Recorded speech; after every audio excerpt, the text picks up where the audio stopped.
তাহলে আমরা হুম। অর্থনৈতিক ওয়ার আমরা ডিক্লেয়ার করে দিতে পারি। কি হয়েছে, ওদের কোনো ভোটজন মুসলিম কোনো কান্ট্রিতে ব্যবহার করবে না। এইটা তো আপাতত দিতে পারি আমরা। বিবেচনাকে চেয়ারম্যান হিসেবে এটা একটা ভ্যালু করে উনি নোবেল প্রাইজ পাচ্ছি, সেটা আরেকটা ভ্যালু করে ইয়ে করে। হুম। তাহলে ওনার এই এই অ্যাপিলটা তো উনি করতে পারেন। এটার জন্য তো এত সময় দরকার হয় না। এবং আমার আমার রিকোয়েস্ট হলো ডক্টর ইউনূস স্যারের কাছে যে ইমিডিয়েটলি আপনি বিবেচনাকে চেয়ারম্যান হিসেবে, বাংলাদেশের তত্ত্বাবধায়ক প্রধান হিসেবে আপনি সকল মুসলিম কান্ট্রির কাছে আবেদন করেন যে আমরা অর্থনৈতিক ওয়ার ডিক্লেয়ার করলাম, অফিসিয়ালি ডিক্লেয়ার করে দিই, আমরা তাদের বিরুদ্ধে অর্থনৈতিক যুদ্ধ ঘোষণা করে দিলাম। ইসরায়েলকে আমি নিন্দা করতে চাই না। এখন আপনি বলবেন যে কেন চাচ্ছি না, আমি কি আমার অনুভূতি থেকে এটা দাগ কাটছে না? অবশ্যই কাটছে। কিন্তু আমাদের এক আবুল কালাম ফজলুল হক যখন তার ছেলেকে মারা গেল হাইসেনের আমলে, তখন সে বলছে এই গভর্নমেন্টের কাছে আমি বিচার চাই না। ওইভাবে ওই আলোকে আমি বলতে চাই, আমি কোনো প্রতিবাদ করতে চাই না, আমি অ্যাক্ট করতে চাই। তাহলে আমার এখানে পাসপোর্টের মধ্যে বলা আছে যে সকল দেশে ভ্রমণ করা যাবে এক্সেপ্ট ইসরায়েল। তাহলে সেখানে যদি তাই হয়ে থাকে, তাহলে ওই একই গভর্নমেন্টের কি করে ইসরায়েলের গুডস এখানে কি করে আসে, এখানে লাভ দিয়া তারা আমার এই ভাইদেরকে মারতেছে, মুসলমান ভাইদেরকে। হযরত রাসূলুল্লাহ সাল্লাল্লাহু আলাইহি ওয়াসাল্লাম বলছেন যদি আফ্রিকার জঙ্গলেও কোনো মুসলমান আঘাত পায়, হুম। মুসলমানের পুরা একটা দেহের মতো এটা। তার যেমন আপনার হাতে ব্যথা পাইলেও এটা অন্তরে লাগে, মাথায় ব্যথা পাইলেও অন্তরে লাগে। হযরত রাসূলের নির্দেশন আমরা মুসলমান হিসেবে যদি এটা বিশ্বাস করি যে মুসলমান উম্মাহ যেখানে আঘাতপ্রাপ্ত হবে, অন্যায় বা হবে, সেখানে প্রতিবাদ করো, তুমি প্রতিরোধ করো। প্রতিরোধ না করতে পারলে প্রতিবাদ করো।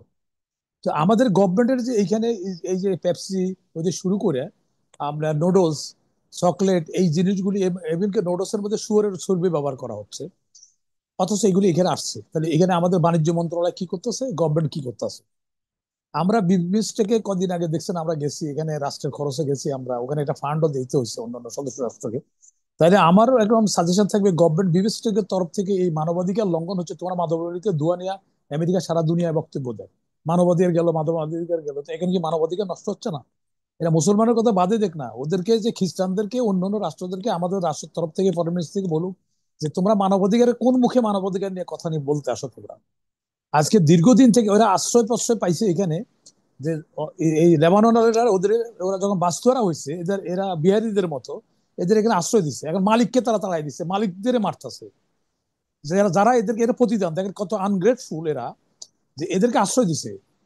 হিটলার বলছে, এটা আপনারা সবাই জানেন, হিটলার বলছে যে আমি কেন এতগুলি লোক ইহুদিদেরকে মারছি, আমি দুই একজন রেখে গেছি, তোমরা ভবিষ্যতে এর প্রমাণ পাবা 200-100 বছর পরে যে এরা কেন মারছিল, এদেরকে সবগুলি মারলাম না, কিছু রেখে গেলাম। এটা হিটলারের বক্তব্য। তো এখন এই গেল এটা। আমরা আর এই যে এখন কিছু সুযোগ সন্ধানী যেমন লুটেরারা, ওরা দেখে কাফনের কাপড় যে বিক্রি করে, সে দেখে যে প্রতিদিন লোক মারা যায় না কেন, লোক মারা যায় দুঃসংবাদ, কিন্তু যিনি কাফনের কাপড় বিক্রি করে সে আফসোস করে আজকাল লোক কম বললো কেন। তো এখানে আমাদের তো এমন কিছু এইটা উচ্চতা নাসা দিয়ে লুট করার একটা গ্রুপ আছে, এরা আসলে কোন রকম ফিলিস্তিনের প্রতি তাদের সামান্যতম সিম্পিতি নাই। তাহলে একটা অন্যায়কে তো আমি আরেকটা অন্যায় দিয়ে তো ঢাকতে পারবো না। আর এখানে সরকার কোথায়? এই রাষ্ট্র তো আমার জানের, আমার দোকানের নিরাপত্তা দিবে। আর ওই যে দোকানদার যদি কিনছে সে তো এটা অনুমতি পাইছে থেকে এটা আসলো কি করে? আমাদের অল এজেন্সি কি করলো? আমার এখানে বাণিজ্য মন্ত্রণালয় কি করলো, বিএসটি কি করলো? তো সেটা না করে বরঞ্চ এখন সরকার বরঞ্চ এগুলি মোবাইল কোড করে সরকারে ডিক্লেয়ার করে দেখ, পেপারে দেখ যে ইসরায়েলের কোনো জিনিস আনলে এটা সময় দিয়ে বলে দেখ যে এতদিন পরে এটাকে আমরা মোবাইল কোড দিব, এগুলো সবগুলো সিজ করা হবে। এসব না কইরা তারপরে আপনি দেখেন ওই যে আপনার রেলমন্ত্রীর বাড়িতে কয়েকদিন আগে আবার এই যে এতদিন পরে তার বাড়ি ভাঙছে, জানলা নিয়ে যাচ্ছে। তাহলে বহির্বিশ্বে আমরা কি মেসেজ দিচ্ছি? এটা কি আমাদের বাঙালির পরিচয়? কি এটা লুটের পরিচয়? সে যত অপরাধী করুক, পৃথিবীর কোনো আইনে বলা নাই যে অপরাধী হইলো যে ডেভিলকেও তার প্রাপ্য দিতে হবে, ডেভিলকেও তার আইনের শাসন দিতে হবে। এটা বলা আছে, ঘোষণায় আছে যে সে শয়তান আছে, শয়তান হলো একটা জিনিস, আর এখানে আইনের শাসন পাওয়ার একটা জিনিস। যেমন রশিদ ফারুককে আওয়ামী লীগ এত বিরুদ্ধে ছিল, তবু তাকে তো ফিটাই মারে নাই। তাকে আইনের মতো যেভাবে আইন আদালত ইয়ে করুক, ক্যাঙ্গারু কোর্ট বলুক আর যাই করুক, ওইটা একটা প্রসেসের মাধ্যমে করতে হয়েছে। এখন যে এগুলি এগুলি সরকারের যে এই যে ফেলিউর না এটা, যে আপনি এগুলি লুট হচ্ছে, সরকার কি করতেছে? তাহলে এটার জন্য সরকারের কোনো ঘোষণা আছে?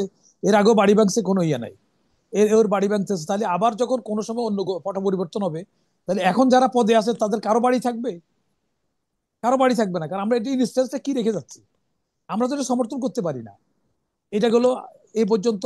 আর তাছাড়া মুসলমান কান্ট্রিগুলো যে বিমস্টেকের হুম। চেয়ারম্যান হিসেবে আমাদের ডক্টর ইউনূস সাহেবের এখন উচিত হচ্ছে সকল মুসলিম রাষ্ট্রকে এটা একটা আবেদন রাখা যে তোমরা এটা বিভিন্ন রকম অর্থনৈতিক ওয়ার আছে, আমরা যখন অস্ত্রে পাচ্ছি না, তাহলে আমরা অর্থনৈতিক ওয়ার আমরা ডিক্লেয়ার করে দিতে পারি। কি হয়েছে, ওদের কোনো বর্জন মুসলিম কোনো কান্ট্রিতে ব্যবহার করবে না।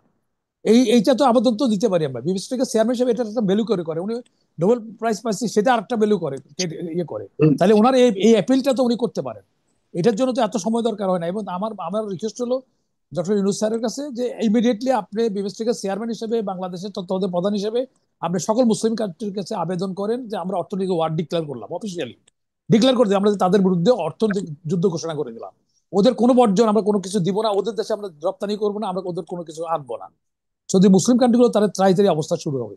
আর ইভেন কি আমরা পরে আরো এটা অ্যাড করতে পারি, যারা তাদের সহযোগী তাদের জিনিস আমরা বর্জন করবো। এত এতগুলি মুসলিম কান্ট্রি, এতগুলি মুসলমান লোক জনসংখ্যা, তাহলে যদি প্রত্যেকটা লোকে যদি আমেরিকা নড়ে চড়ে বসবে। কারণ হচ্ছে কি, আমেরিকার অনেক বিবেকবান লোক আছে, দেখেন না ট্রাম্পের বিরুদ্ধে মিছিল শুরু হয়ে গেছে অলরেডি, সে যে বাণিজ্য যুদ্ধ করছে। এই প্রসঙ্গে আমি আরেকটা কথা বলি, এটা প্রাসঙ্গিক যদিও। এটা হলো যে দেখেন আমাদের এখানে আমাদের এই যে শুল্ক আরোপ করছে আমাদের বাংলাদেশ গভর্নমেন্ট, যখন শুল্ক আরোপ করে তখন আমাদের ব্যবসায়ীরা কিন্তু ওই যে নর্মাল জায়গায় বিক্রি করতে তার লগে শুল্কটা যোগ করে দেয়, আলটিমেটলি সাফার করে কাস্টমার। আমাদের এখানে কিছু বেস্টেড গ্রুপ, তাদের কিন্তু পেটে কামড় পড়েছে। কি হয়েছে, এরা এইগুলি বইলে সরকার থেকে কিছু বেনিফিট নেওয়ার জন্য, সুদ মাফ করার জন্য, সুদ দিবে না, আরো ইনসেন্টিভ নেওয়ার ব্যবস্থা করা যায়। কিন্তু এই যে ওরা যে শুল্ক বসাইছে, এটা আমাদের কোনো সমস্যা হবে না। হ্যাঁ, কিন্তু আমাদের কিছু লোকেরা কেন এত এত হইছে করছে, কেন হইছে করছে, তাদের নিজেদের লাভ। এটা দেখে স্যার আমাদের তো লস হবে, আমাদের এই সুদটা মাফ করে দেন, আমাদের আরো কিছু সাহায্য দেন। যেমন দেখেন এই যে গার্মেন্টস সেক্টরে শুল্ক আরোপে কি আমাদের কোনো ক্ষতি হচ্ছে না আপনি মনে করছেন? আমাদের কোনো ক্ষতি হবে না। কারণ আমাদের কেন ক্ষতি হবে না, আমি তো বুঝি না গভর্নমেন্ট কেন। এটা হয়েছে কি জানেন, কিছু বেস্টেড গ্রুপ সরকারকে ইনফ্লুয়েন্স করে। আপনি কোন ব্যবসা করলে আমাদের আগে যে $2 যদি আমি বিক্রি করতাম, এখন আরো $0.5 এর লগে যোগ হইয়া আমি সাপ্লাই দিব, কোনো সাপ্লাইয়ের তো লস দিতে করবে না। বরং আমাদের এখানে যারা এই যে বেস্টেড গ্রুপগুলি, এরা এরা নিজেরাই জানে তাদের কোনো লস হবে না। আর লস হলে কি এতদিন পর্যন্ত গার্মেন্টস ব্যবসাটা করতো? আমি ওই দিন একটা চ্যানেলে করলাম, তারা কিন্তু যুক্তি না, নাই। এখানে সবচেয়ে বড় টার্গেটটা কি? ট্রাম্পের এই অ্যাক্সেস বা এডিশনাল ট্যারিফ গুলি ইম্পোজ করবার একমাত্র কারণ হলো তাদের নিজস্ব প্রোডাক্ট গুলিকেও যেন মানুষ কিনতে পারে। বিদেশি প্রোডাক্ট কম দামে কেনার কারণে তাদের না নিজস্ব না না না প্রোডাক্ট না না থেকে না না, আমি মানুষ আমি আনতে। আপনাকে বলি, তো আমি বলি এটা আমেরিকা, যখন আমাদের, হ্যাঁ আমি আপনাকে বল। বলি, আমাকে ফিনিশ করতে দেন আগে। যদি তাই করতো তারা, তার গার্মেন্টস তো তারা উৎপাদন করবে না, তাদের সমওয়ারের দাম অনেক বেশি। আমাদের এখানে যেহেতু ম্যান পাওয়ারটা আমাদের জনসম্পদ, আমাদের সম্পদ। তো এইখানে ওখানে আমেরিকা তো জনসম্পদ নাই, যার পরিপ্রেক্ষিতে অন্য দেশে সিটিজেনশিপ কেন দেওয়া হচ্ছে? আমাদের স্কলারশিপ যারা পায় তাদেরকে ওখানে সিটিজেনশিপ বাড়ি দিয়ে, যেমন আমার বাইকে দিছে, সে ওখানে আপনার সেমিকন্ডাক্টরের উপরে উল্কা সিমি, তারা এখানে দেখেন তাকে নাগরিকত্ব দিচ্ছে, বাড়ি দিছে আমার বাইকে।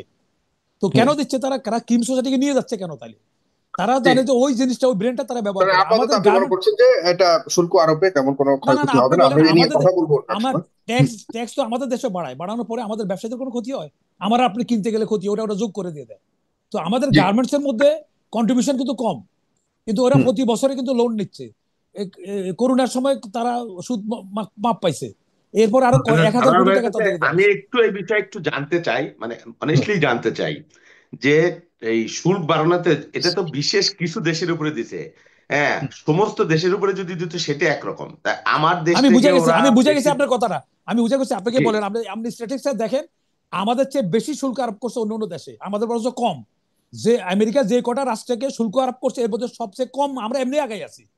আর সেটা না বড় না, কথা আমাদের নয়। এখানে তো প্রায় 37 ভাগ, না, সাতত্রিশ 7 থেকে পার্সেন্ট ওদের আরো বেশি চলে, 55 পর্যন্ত দেওয়া আছে, 55 দেওয়া আছে। আপনি দেখেন, আপনি স্ট্যাটিস্টিক্স দেখেন, ওটা দেখেন আপনি, অন্য অন্য রাষ্ট্রের কাছে আরো বেশি দেওয়া আছে। আচ্ছা, আরেকটা কথা আমরা বলি, আপনি না, বাণিজ্য করবেন। গার্মেন্টস, পাটারি ভাই না সরি, না না, আমি আমার কথা আগে ইন্টারাপ্ট শেষ করছি। করি ভাই, আমি দয়া করে আমাকে আচ্ছা বলতে বলেন। দেন। হ্যাঁ, আমার বলেন। আমার এখানে আপনাকে, আপনি কম্পিটিশনে তৈরি, গ্রেস মার্ক কারা চায়, অনুকম্পা কারা চায়? যারা 33 পাইতে পারে না ম্যাট্রিক পাস করার জন্য, তারা গ্রেস মার্কে পাস করে। তো আমি প্রস্তুত করব আমাকে সারা বিশ্বের মধ্যে আমি কম্পিট করি। আমি কেন ওই সামান্য জিনিসের জন্য, ট্যাক্সের জন্য সেখানে সরকারকে কেন ইনভলভ করব? সরকার এটা বিজনেস করেন, আপনি আমি করি। আমরা, আমাদের সরকার ফ্যাসিলিটেট করবে, সিকিউরিটিতে লোন দিবে, বিদ্যুৎ দিবে, রাস্তাঘাট করে দিবে, বাকিটা বাণিজ্য আপনার বিষয়, আমার বিষয়। বেশি হলে তো আপনি সরকারকে দিবেন না, রেভিনিউ বেশি দিবেন না। হ্যাঁ দিবেন আপনি, আমিও ব্যবসা করি, কিন্তু আমরা তো দেই না, আমরা বেশি হলে এটা বলি না। আমরা যখন বাজার কমে যায় আমরা কিন্তু এই ক্রেতাদের কাছে আমরা সেটা কমাই না। এটা হলো হিউম্যান ক্যারেক্টার এরকম, লাভের বেলা আছে, লসের বেলা নাই। এখন আপনার ব্যবসা আপনি করবেন, রাষ্ট্র ব্যবসা করবে না, রাষ্ট্র ফ্যাসিলিটেট করবে। আমাদের যদি সিঙ্গেল ডিজিটে যদি সুদ কমাই দিয়ে, তাহলে আমাদের ওই যত ট্যাক্স, এখন মনে করেন ভিয়েতনাম, আমেরিকাতে ভিয়েতনাম কাপড় সরবরাহ করে, কম্বোডিয়া করে, তো তারা কি বাপের জমি বিক্রি করে করবে? সবাই তো লাভ করবে নাকি? তো ওর যদি কস্টিং এর বাইরে যাইয়া যে ট্যাক্স আছে, ট্যাক্স হলে ওইটা আমেরিকান সিটিজেনের উপর পড়বে, সেটা আমাদের কোনো কিছু আসলে এফেক্ট করবে না। আমরা যদি আগে $1 বিক্রি করতাম, এখন $1.5 বিক্রি করবো, ওই ট্যাক্সটা আমরা ইনক্লুড করে দিব। ঠিক। তাতে ওই দেশের লোক থেকে মিছিল বাইর করবে, আমার কোনো সমস্যা নাই। আর আমরা এক সেক্টরে বসে থাকবো না। আমরা যখন জুট করছি, জুট চলে গেছে, জুটের সময় এরকম কথা উঠছিল, তার জুট বন্ধ হয়ে গেছে, সাথে আসছে, তারপরে গার্মেন্টস আবিহমান কালকারে গার্মেন্টস করি কোনো গার্মেন্টস একটা দর্জি সিলাই দিয়ে $10 হয়, $90 আমার আবার ইম্পোর্ট করতে হয় মাল, কাপড় হইতে সুতো হইতে সবকিছু আমাদের, সুই সুতাটাও আমার এই দেশে তো হয় না। মুষ্টিমেয় দুই একটা কোম্পানি করতে পারি, কিন্তু মেজরিটি জিনিসগুলো আমরা ইম্পোর্ট করি। তাহলে এত টাকা বিদেশে যাচ্ছে কেন? তো এখন আমাদের আমাদের রোগটা নির্ণয় করতে হবে। বিজনেস ম্যাটারে সোজা সরকার বলে দিবে, বা এটা তোমাদের ব্যাপার। আমরা দেখেন ট্রেড বডিগুলি কি করে, ট্রেড বডিগুলি যার ট্রেড লাইসেন্স আছে সে মেম্বার হবে। যদি প্রধানমন্ত্রীর ভোট যদি রিক্সাওয়ালা ঠেলাওয়ালা হইতে পারে, তাহলে ট্রেড বডিতে ইলেকশন করার সময় ওনারা বেসিক ডেমোক্রেসি চালু রাখছে। কেন বেসিক ডেমোক্রেসি চালু রাখছে? ওই যে সুবিধা, এগুলো নেগোসিয়েশন করতে সুবিধা। আগে যেমন চেয়ারম্যান কিন্তু আইয়ুব খানের আমলে চেয়ারম্যান কিনে হাসির ফাঁচাবাজি ভোট করতে, এটাই করে। কিন্তু যার ট্রেড লাইসেন্স আছে, যে ট্যাক্স পে করে, তাই সে ভোটার হবে। তাহলে না এফবিসিএস এর ব্যাটিং, এফবিসিএস যখন যে সরকার আসে তার লেজুরবর্তী লোকজনের আনে, ফলশ্রুতিতে জনগণের কোনো লাভ হয় না, ওদের কিছু মুসলিমের লাভ হয়। এমপিরা দেখেন আপনারা ডিফল্টার প্রধানমন্ত্রী ইলেকশন করতে পারবে না যদি সুদ, তার ঋণ শোধ না করে, কিন্তু এফবিসিএস করতে পারবে। এফবিসিএস করতে পারবে কেন? এই সিস্টেমটুকু করে রাখছে।